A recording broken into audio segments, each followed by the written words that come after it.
radio, TV, social media, and by just giving me a call, 617-282-0685, 617-282-0685.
Because of the life experiences that we've we've experienced, the decisions that we make on how we cope with the hurt, the trauma, is not the most fruitful way to take care of ourselves. Right. And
what a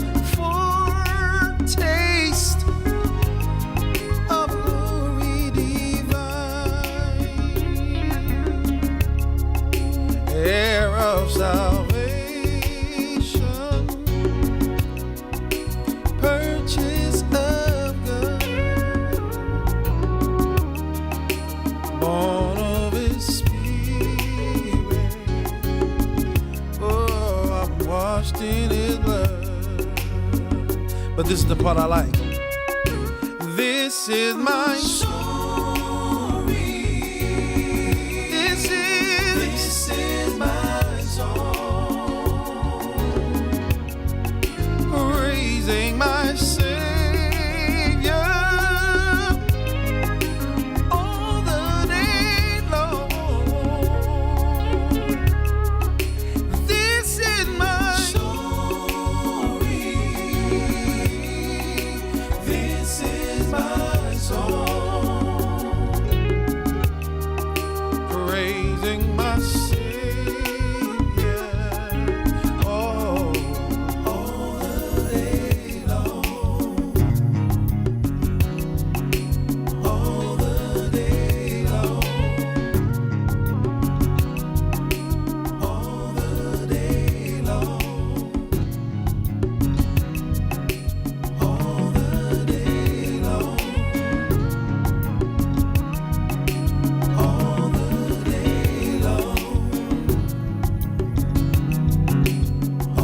the day long.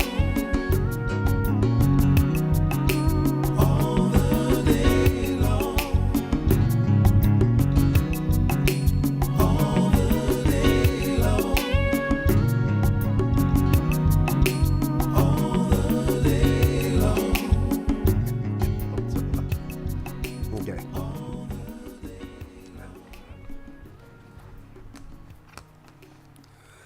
Good morning. We're back here at Boston Black News. Very informative interview with a singer from GBH this morning. We had the opportunity to talk about the latest project he worked on, enslavement of the Boston Freedom Trail, you know, with the red bricks downtown Boston, where they give the guide tours. They give the one side of the story, which is interesting that enslavement or enslaved were mentioned in their tours. But we're going to continue our interview, making Boston government work for you. Again, we have finally finished our guide. It's really exciting, the Bowdoin, Geneva area. We would like to do many neighborhoods in the city of Boston. There's 20 plus neighborhoods, and this is a document. You could put it on your fridge. You got coupons with the QR codes. You can find out different departments in the city of Boston, City Hall. And it's really a very good document. Dunk the Vote, in our 30-year anniversary, we've been able to kind of compile the knowledge we've acquired over the years as far as organizing, getting things done. We know that the city council has had some issues and some challenges, but we wanted to step in and be the glue to connect the community to city services so that you can get the services you deserve as a resident as well as a constituent. So make sure you pick up one of these. You can go to our website, dunkthevoteforever.org. You can go through this and see if you're interested in having one for your city in Boston, so that you know what's going on in City Hall. And as I was working on this document, I ran into a good friend of mine, and as we were putting this together at the print shop at Emerson College, Sandy Bagley came up to me and said, "I have a surprise for you." And it was like, I said, "I wonder what is it?" And I'm just trying to think, you have to come over here. You come over here. So I ended up walking to this new exhibit that's in Boston, and it's the Negro Baseball League exhibit. My good friend Frank Jordan, who calls me about various things he does with the Red Sox. I was in the front end of the Boston Area Church League in 2002. It was founded, and we were able to really get some of the young people interested in various baseball teams, and it's always a good time to see Frank. And Sandy Bagley and I worked together on Deval Patrick's campaign, and she's been an organizer in our community in the Bowdoin, Geneva area in the city of Boston. And she does numerous things. We're going to talk about the Negro Baseball League. I mean, I know it's a big event coming up. And the Black Nativity, the Boston Area Church League. There's so much going on. So why don't we just start out by talking about the Negro Baseball League? It's good to see you this morning. I'm sorry to remind you. It's good to see you also. Okay. I'm glad I ran into you. Right. Yes. Let me start with the Negro Baseball. Okay. League. Okay. This is really it's a modern exhibit. Uh-huh. It just started. The first showing of the exhibit was in Los Angeles Okay. in the spring. Then it came to Boston now, and it's here until August 4th. Mm-hmm. And we're open daily Okay. from 10 to 5. Mm-hmm. And from here, it will go sometime in the fall Right. or early winter to Durham, North Carolina. Okay. And where it goes after that, I'm not sure. Okay. But it's a very important exhibit. Right. And I like to think about it, this exhibit, in terms of what we do, Right. what you do, Right. what we all do. Uh-huh. What we do is we try very hard in all the things that we do, whatever title they're under, is for people to stand up and be empowered Yeah. and understand their own strength Right. and their own vision, but to also be impeccably informed about themselves and who Right. they are, Right. because other people are impeccably informed about who we are, and they try to hide that or Right. keep it away. Right. And particularly at this time in history, we've been seeing it. It's been most visible over the last 6-8 years, but it's always been there. Right. And we know it's been there, and we all express it in different ways, whether we talk about voter rights, Right. whether we talk about cultural competencies in healthcare, whether we talk about our declining, graduation rate, Right. our failing schools, whatever we talk about. Right. It's been there. Right. And it's all to say that we're diminished Yeah. and we're becoming more invisible. Mm-hmm. And we know that is not so. Right. We know what our truth is. Mm-hmm. It's just that our truth is being more covered up. Right. You know, speaking of that, earlier, we had mentioned earlier, we had a singer from GBH, and we Right. talked about enslavement on the Boston Freedom Trail, okay, and the history that is not told about enslaved, building the U.S. Constitution, all these different things. The revolution was funded by enslaved, sale of slaves. And, you know, there's so much history that we don't know. And so when you go to the exhibit, you start to see folks that look like you who have made major accomplishments. You know, I was intrigued by the fact that Jackie Robinson, you only heard about Jackie Robinson, but there were others. Talk to that. You know, I mean, and there was even a black woman who played on one of the teams. So let me talk to that. And Okay. I do want to put in a disclaimer. Okay. I am not a Negro baseball League. league expert. Okay. Okay. I want to say that. Okay. And I'll come back to that in a minute. Right. But we all are Negro baseball league. Not experts, but it's all in our backgrounds. Correct. And we all know a little bit. Right. Okay. So your question was, again, Jackie Robinson. So Correct. I do want to speak to that because the exhibit goes from Jackie Robinson to Pumpsie Green. Right. Jackie Robinson was, as we all know, the first black baseball player to go into the major leagues. But nobody talks about, within a few months, maybe a year, there were 4 or 5 other people who Right. and nobody talks about that. And then we have, so we get to Pumpsie Green there, and Pumpsie Green, so everybody will know why he's so important here in Boston, because he was the first black to integrate Right. the Red Sox. The Red Sox were also the last team to be integrated. Right. So that history goes from Jackie Robinson to the late what was it, 59, I believe, when Pumpsie Green came in. Right. And if I'm wrong on that date, it's still a short period. It's a short period. It's a very short period. And mind you, the Red Sox did not recruit Jackie Robinson. They bypassed him, the Boston Red Sox. And so this, again, Singer had mentioned in our first interview about how there are efforts to try to unwrap the history and make the wrongs right. And I believe this is part of the Red Sox trying to wrong their right their wrongs. The history of the Red Sox. Right, exactly. Now, the ownership now is a very different ownership than we had before. Right. And the ownership is looking very hard Right. at ways to... You got it. I got it? Okay. You got it. At ways to honestly look at what was wrong. Correct. And to deal with that and to take us to the next, so we'll have a different environment. Correct. So people will feel comfortable Right. in coming to the stadium, Right. to Fenway Park. As many people who come through there, both black, white, people from other countries, and that's all of this has been very fascinating over this 4 weeks so far.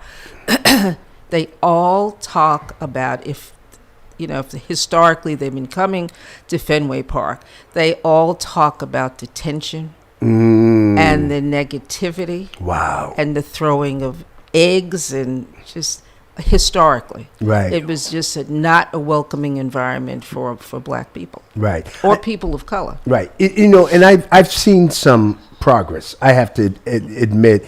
I remember when I ran the community center in Mission Hill, we used to bring some young people to some of the games.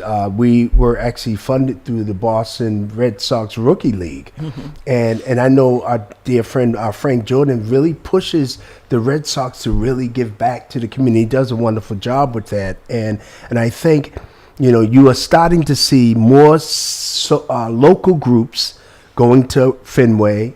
I know the NAACP's in town. I'm pretty sure they had something at Fenway, and other nonprofit groups and folks that are in our communities start to visit Fenway, because it wasn't too much color over there, so to speak. So people should go to 118 Boston Street, right? It's 118. We're open from daily. Is it from on 10 weekends? to 5. Weekends Every wow. day. It's Okay. free. It's free. It's at street level, so you can't miss it. And the space, this is a fabulous space. It is Emerson nice. gave us Yeah. to host the exhibit. It's just open. It's not a museum space. Right. It's not a library space. And with libraries and museums or schools or churches, when you walk in, there's a certain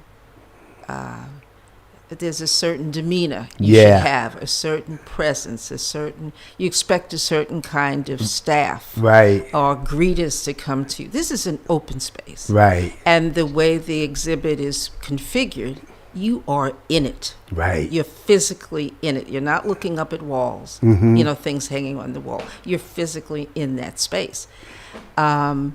So as much as you can take from that space, or as little as you can take, you're there alone if you want to be. Right. You can listen to other people. Right. There are people who walk in and just are impassioned with what they know, who they know, as they look at these people. That was my classmate. Wow. This was a lawyer here who has worked for the Red Sox for many, many years, many owners, came through and looked at this and then said, I'm coming back. I'm bringing my son. And my son is from, I don't want to give away too much, but his son was from San Diego. Okay. And he was an optometrist, and he's coming in. Good. I'm thinking about the connection because the current owners are from San Diego. Okay. And he comes in and he looks at the exhibit. He doesn't look at the exhibit. He just goes by like checking off each one of the pictures. Right. Until he gets to Roy Campanella. Mm. And he said, his father came over and said, I wanted him to come Yeah. because he's his eye doctor. He Wow. was his eye doctor. Wow. So stories like that. Yeah, yeah, we yeah. have people who are data driven, Mm-hmm. know all the stats. Mm. And with the little people, Mm-hmm. bigger, adults. And it's fascinating. It's fascinating to see fathers and their sons, fathers and their daughters, tired mothers coming in. And they have to, because it is a big exhibit. To Yeah, read right. all of those, Yeah, it's big. Yeah, and it's a lot of information that we're not aware of. And, some people may be, I'm not really a baseball fan personally, but I was really impressed because I didn't know that we had a Negro baseball league, that the history that was made along the way. I didn't know. I really didn't. You And probably, you've heard bits and pieces. yeah, the league ran for about 20 years maybe. Mm-hmm. But the Negro baseball teams, everybody knows about that. Right. And if you don't think you know, just start talking back in your family to people that are Interesting. older, and they will tell you that about the teams and when they came to town. Mm-hmm. And they will also tell you about the stars on those teams. Right. This goes way back. Mm. One of the people who is an ambassador, Mm-hmm. and that's an interesting mix of people also. Right. So, because they go from people who are in their 80s Mm-hmm. to Emerson students Right. who are in their 20s, Uh-huh. and they all just are contributing to the conversation, and they're contributing to their personal histories too of each other. And it's that talking back and forth, talking to the people that come in, Right. and everybody comes in with something different, something totally different. To give you one totally different example, which seems to have nothing to do with the baseball, with the exhibit itself. This mom came in, she happened to be from San Diego, and she's exhausted because she's been at the exhibit for an hour. She says, I have to sit down. And then she started to talk about her son, who was buried in the exhibit someplace.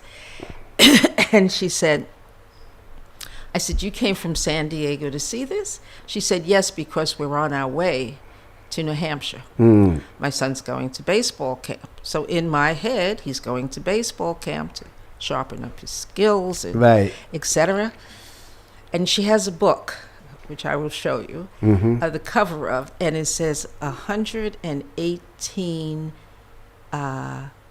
baseball fields in the United States and beyond. And the mom, and where to eat and where to stay when you go to visit these fields. And they'd been to 30 of them so far. And the goal was to complete this book by the time he finishes high school. Up pops this child. He is 10 years old. Wow. He has been playing baseball, studying baseball, seriously, since he was 6. Okay. He is on his way to baseball camp, which is a camp for children who want to be broadcasters and sports writers. Wow. Interesting. It's amazing. Yeah. Well, I was thinking about when you mentioned 118, I said, that's the same address number. Boylston Street, right? Boylston. Right. I'm just saying, you said it was 118. The kid wrote a book. Oh, yeah, the baseball fields was 118. 118. Yeah. Usually when people come in Uh-huh. and they walk into the space, they say, I remember this when it was a club. Oh, I yeah. think it was called the Sugar Shack. I think that's what they told Well, me. there was a Sugar Shack. Yeah. I didn't never knew where the Sugar Shack was I located. didn't either. Right. But people come in and they look up at the ceiling, and some things obviously remain the same. That's funny. Yeah. That is funny. So it is a very telling space and inviting. Well, I hope that some of the delegates from the NAACP that they visit They are. They are. Yeah, they are. Beautiful. They are. Are they scheduled to come as They're a coming group? at different times. Oh, different that's groups beautiful. Within the delegation. That is awesome. And we have, since we are at that location, and I know a lot of people have lamented, why is it there? Yeah. Why is it in Roxbury? Why isn't it here? Well, it is there Right. because they could get this. They have the space. And it was donated, And it's- correct? Was it donated? I'm not sure of Okay. that portion of it. But I am sure that this was an available space for the run, and they wouldn't have to pack up and go someplace else. Right. And it is centrally located in Boston. If not central, it's easy access. Right. And then if you visit the space, the exhibit, you can walk right across the street and see Embrace. Right. I was just getting ready to say Right. that. Yeah. You can walk right up the hill Uh-huh. and see the 350, the regiment. Right. There's a lot to see. You can get on the train. You can walk to other places. Right. And with the convention being here, it'll be easy access for people to come from the convention or go on their way to the convention and all the other activities that are around in the city. Right. It's easy to get to Roxbury. You Right. have the Silver Line. Right. It's in that sense, it's a good location. And the Green Line. Get off at the Right, Green Boston Line. Right. Street T station, the Right. Green Line. So yeah, so go visit the Negro Baseball League exhibits, 118 Boston Street. It's open Monday through every day, 7 days a week from 10 a.m. to 5 p.m. Please go visit. It's here until August 4th. Make sure you're there. And then there's an event with my friend. I just want to say, yeah. Yep, okay. I don't know how much time No, I have. we have time. I just want to say another thing about the exhibit. The exhibit is an old-fashioned educational experience. There are no bells. Well, there's one bell. Okay. Well, But it not was bells. two when I went over there. There's no bells and whistles. Right. You really have to read Right. or look. Yeah. Go as deep as you want to go. There are some QR codes, and Okay. please make sure that you know how to use QR codes. Yeah. You can always ask a younger person. Oh, they know. Yeah, a short story. A woman came there and spent 4 hours Wow. looking at the exhibits, copying all the QR codes. Wow. Came back left happy as a lark. Came back the next day, totally upset with us, because when she got home, she couldn't open them. Oh. So you really have to do it there.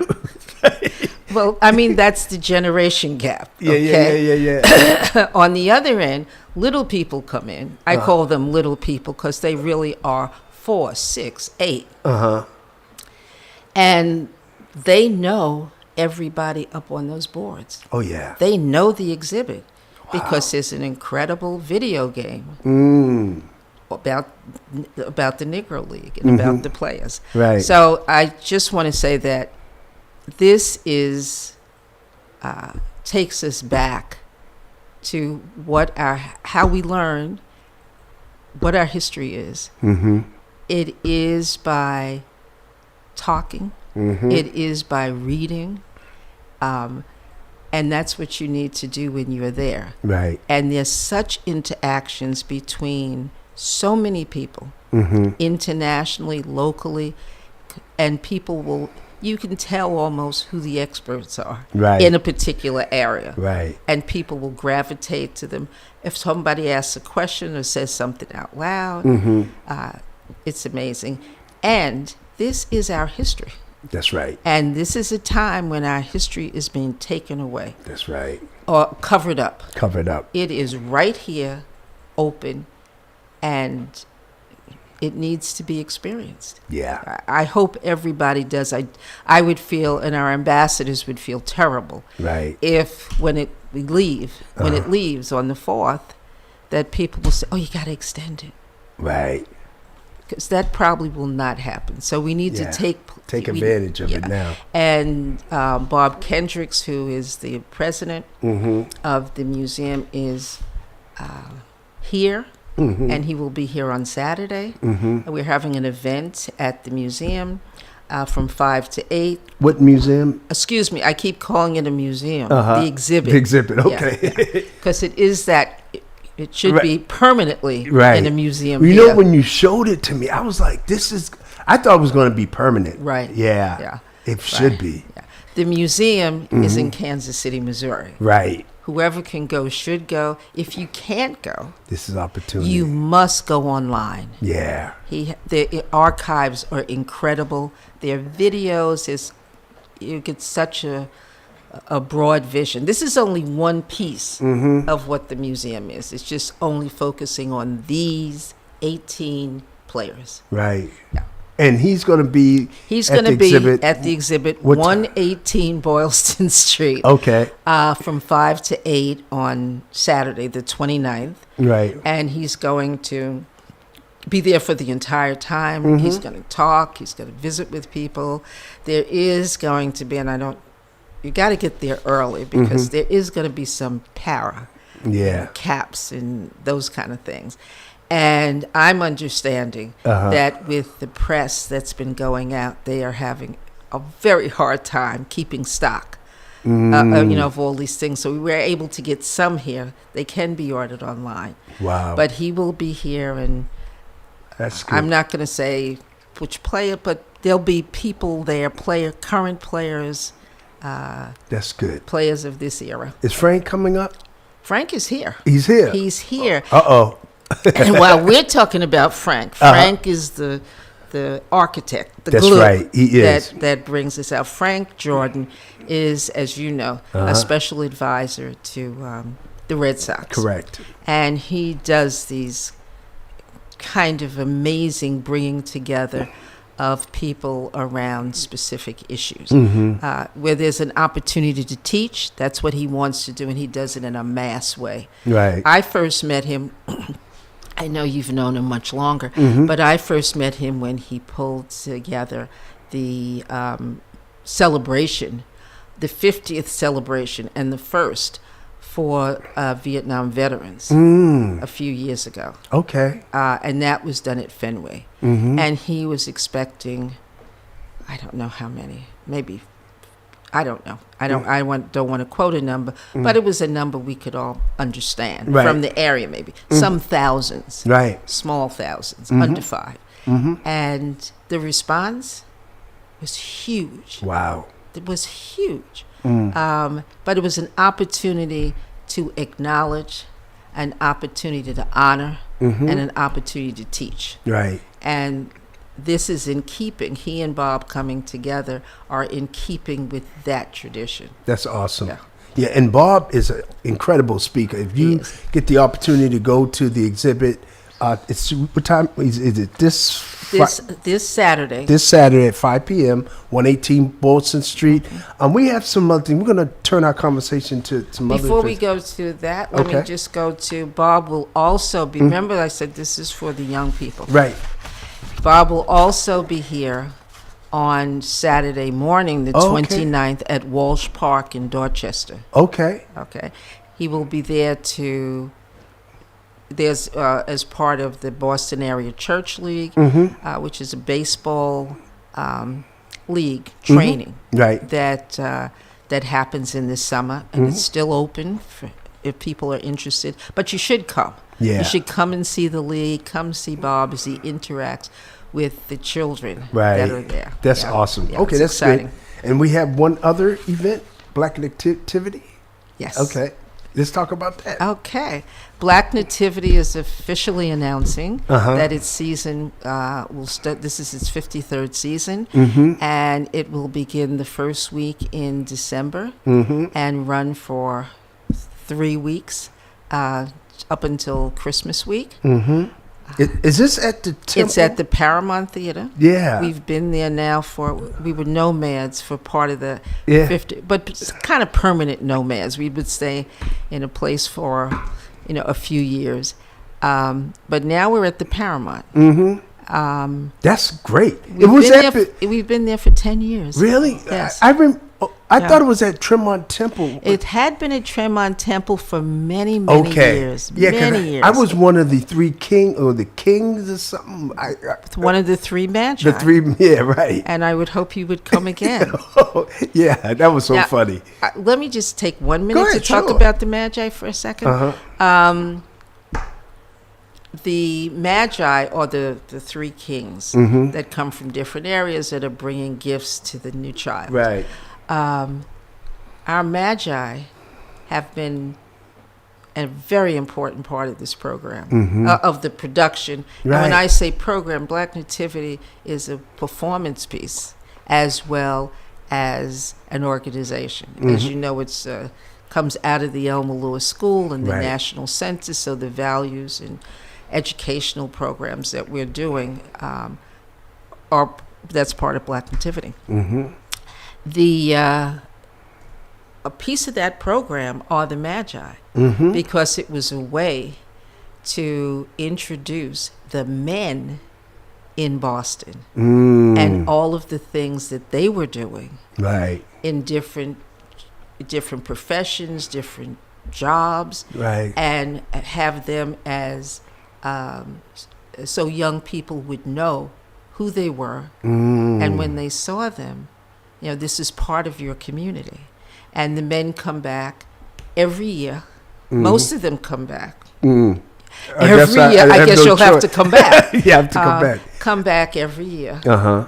And we have new people, obviously, but they come back every year, and they talk to not just the children, but they're basically talking to the children, Right. but they're talking to the cast. Right. And that's our one way of making sure that men in our community are Right. known, understood, and respected, and that there's a connection between the cast, the children in the cast as they grow up. And we started baby Jesus and go up, Right. until they're teens and adulthood, and It's interesting because I never knew that. And I was one of the and you men. were one of them, Right. But that's why we always refer to you, That's so whether funny. you're there or not. Yeah. And it's important because Wow. I didn't even know.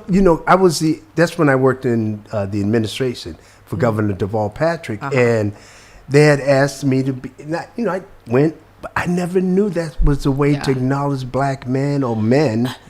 when you start naming people, Yeah. then you get into trouble. Yeah. But I'm going to name two. Okay. Just two. One is James Dilday. He has been a Magi for many, many years. Right. And he talks to the young people. And that's, the sector that he represents, Right. the legal sector. Yep. And then there's, I can't remember this list. Well, I know he passed away, but he was with one of the Magi with me, Lenny Alkins. Yeah, Lenny Alkins. Yeah. And then you look at you and Lenny and look at politics. And, Right.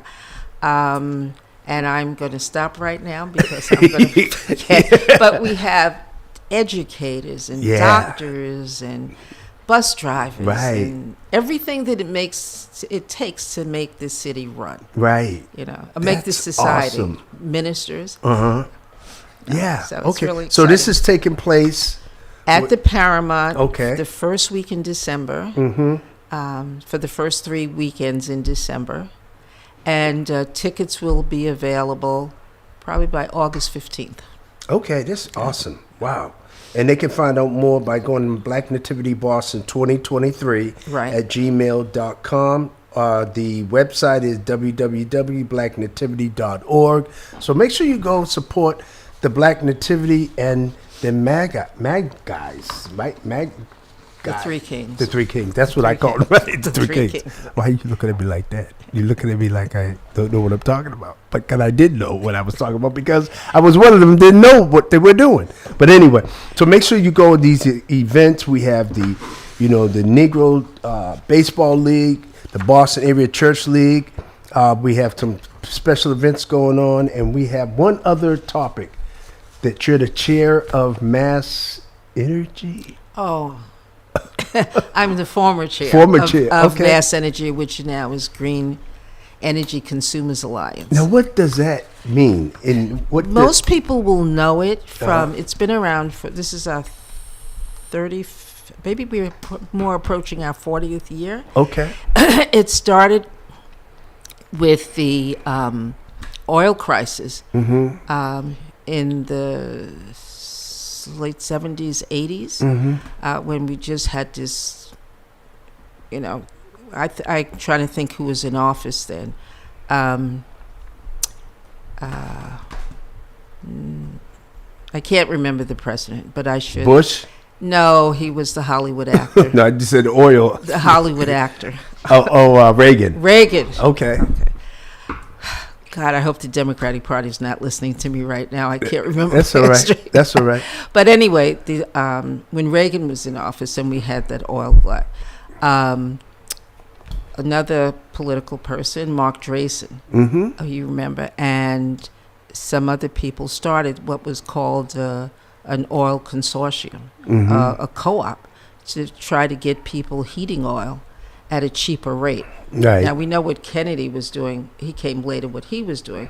But this was to aggregate the people so that they could get a cheaper price. That's basically what it was. And that went on. I think it was called the Oil Consortium in the beginning.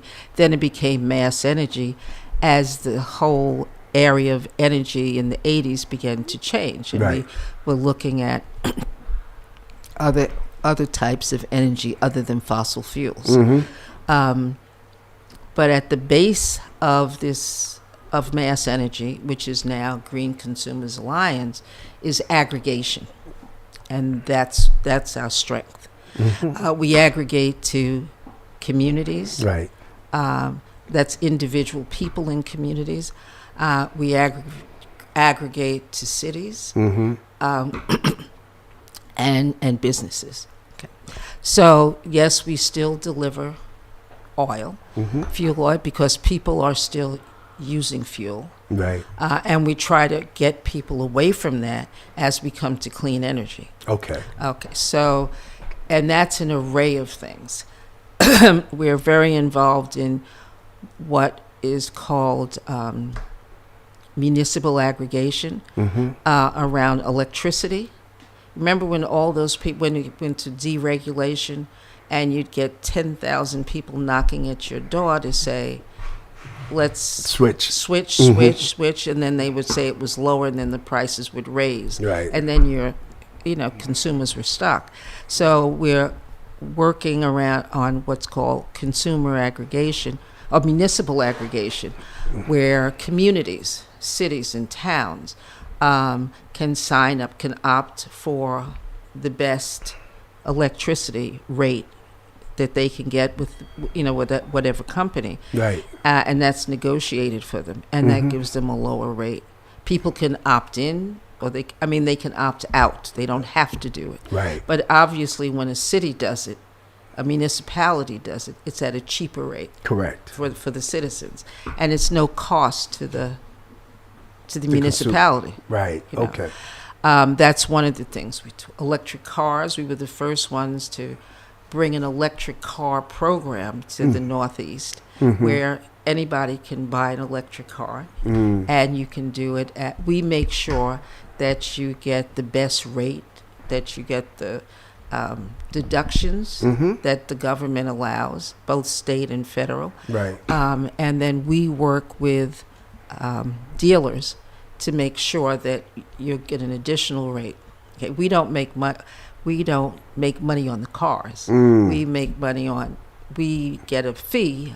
I just want to be upfront. We get a small fee for this kind of coordination that we do. Right. And it's been so successful. It's embryonic. And it does depend on what the federal government or the state are giving out in terms of rebates. Right. But it's embryonic, but we know that there's all deadlines on when people have to move to electric cars. Right. And we're working with other states also in developing this program. And we do solar, and we don't, I want to make it really clear, we don't provide the solar paneling. We don't do, and we do wind and all of the clean energy products you can think of, or industries. But what we do is to bring that to the individuals, to the communities, Right. and develop a path for them to do it. And with our consumer base, we work with them very intently, and we provide guidance, expert guidance. We go out and find who are the best people that are doing this, who's the most, has the best integrity. So that's what we do. Wow. Yeah. You stay busy. Very busy. Well, it's part of that. I'm going to bring it back to the league. Right. Okay? Right. It doesn't matter what we do. Right. We have to do it well. Have to Right. do it well. And that's all segments. You know, Right. whether it's this public segment that I'm in, or political, or church, education, whatever it is. Right. Okay. But we have to make sure that, and that's why this baseball league thing is so important. It's Right. there. It's there. Like all these other pieces are there. Right. But you have to go in And get it. and get it. Yeah. You got to get it. And it's one of the things that you're not going to get on the internet. Mm-hmm. Okay, it's because that's the way you're empowered. You can have people to digest it for you and then tell you what you need to know, or keep it from you. Right. Or you can go get it yourself. Right. And that's what we want people to do. Right. It just was, when you asked me before what was the state of the city, Right. I want people to go in and find out for themselves. They Right. have to know. They have to know how to get to a Ron Brown, Right. to see, Ron Bell, Mm-hmm. and look at the things that you've done. Mm-hmm. And whether it's voter registration or being in broadcasting, Mm-hmm. they need to have that information. Right. They don't know what, we all have it. We were all endowed with the ability to think. That's right. And we just have to be clear about what we're thinking about, what we want our future to be. Mm-hmm. Because we can see that it's very easy to have it buried Buried. and taken away Right. and supplanted by other people's ideas where we don't even figure in. Right. Well, speaking of doing something well and getting our information, make sure you get you a copy of Making Boston Government Work for You. In your neighborhood, we started out with this guy. I am impressed. Thank you so I'm much. impressed. And we're trying to get these in every neighborhood, and it's so ironic that you're here, because when I was paying this bill, she said, "I have a surprise for you," and that's what I seen the Negro Baseball League. So there's plenty of things to do this weekend. Go visit the Boston exhibit, the Negro Baseball League, right on 118 Boston Street. It's right downtown Boston. Every day, 10 a.m. to 5 p.m. It's here until August 4th. Make sure you August go 4th. visit it. And make sure that you get to the NACP. And also Get online if you haven't signed up. If you don't know, just go online and just something, I believe, call the NACP. Yeah. Go to the hub. Go The to hub convention. set today The at hub. 2 p.m. Right. There's going to be vendors at the Right. convention center, the big block Yeah. party kickoff and so forth. So you make sure you go to the NAACP convention. It's today, right here in the city of Boston. It's the 114th National Convention for the NAACP. It's the oldest civil rights organization in the country. Make sure you go support the history. Also, Boston Area Church League, Bob Hendricks will be the speaker for the Boston Area Church League this Saturday, July 29th, Saturday. That's next Saturday. No, that's this Saturday. Tomorrow. Woo, tomorrow. Oh, at Walsh Playground, 1005 Washington Street. Make sure you go to that. And then also the Black Nativity, 2023 holiday performances, November 25th at Mechanics Hall in Worcester. And then the Paramount Theater, we have December 1st to the 18th. Make sure you go support the efforts. Thank you for coming in. Thank you very much. I had promised that I was going to get you on the air, and I'm glad that I got you on the air before August 4th. I am because it would have been really bad. But anyway, thank you for coming in. Stay tuned. Boston Black News, you will be hearing other broadcasters. Leon Rock will be on today. God bless you. I'll see you next Friday at 8 a.m. Boston Black News. And if you're interested in supporting, you can send your checks to Cash App BPR TV. Take care. Yes, I know. Oh, he can. For me. Oh, when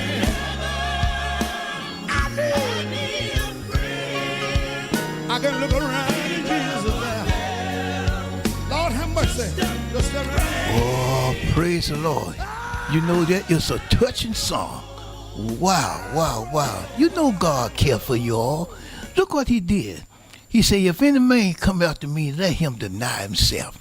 He went out there on my Calvary, died for you, died for me. He's cared for you. Why don't you serve him? Why don't you call on him? Hallelujah. Why don't you just look me in the eyes while I'm on stream? Just look at me. I'm going to tell you something. God care for you. What you going to do for him? He wake you up every morning. Praise the Lord in your right mind. Some people woke up and wasn't